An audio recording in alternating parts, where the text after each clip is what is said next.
This is Feijoa sellowiana, pineapple guava. Don't know if I said that exactly right, but pineapple guava is what we all know this one by. And it's an evergreen shrub. It's hardy down to around 0 degrees Fahrenheit and can take a lot of heat as well, so can handle hot inland valleys.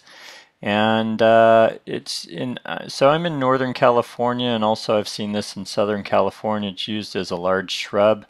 And the group you're seeing here, one of the reasons I'm showing it is because I'm not a huge fan of this, because I think there's other plants in a landscape situation that I can use a more controlled size for a plant.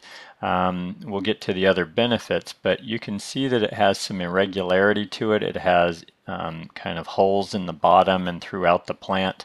And so for me, it's a hard plant from a design perspective to use and to predict what will happen with it.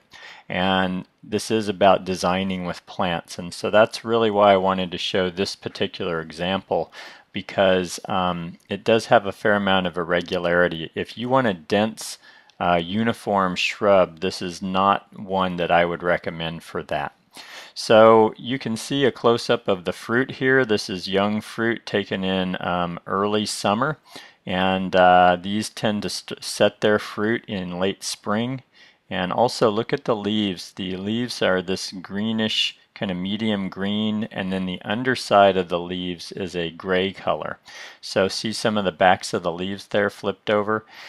And so getting to the fruit. It's an edible fruit, and actually the flower petals are edible. I remember learning that in plant class, and that was the only time I remember them talking about that on a shrub, certainly.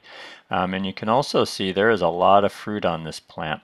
This plant's just growing in a green belt in a subdivision, and saw it there. So a lot of free fruit for whoever wants that.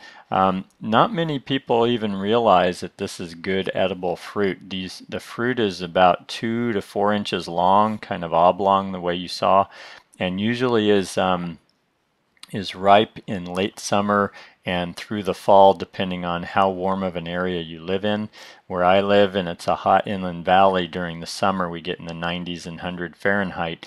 This fruit is typically ripe around late summer. And the book says it takes 4 to 7 months to ripen, depending on how warm it is where you live, and they typically bloom in spring as it gets warm coming out of winter.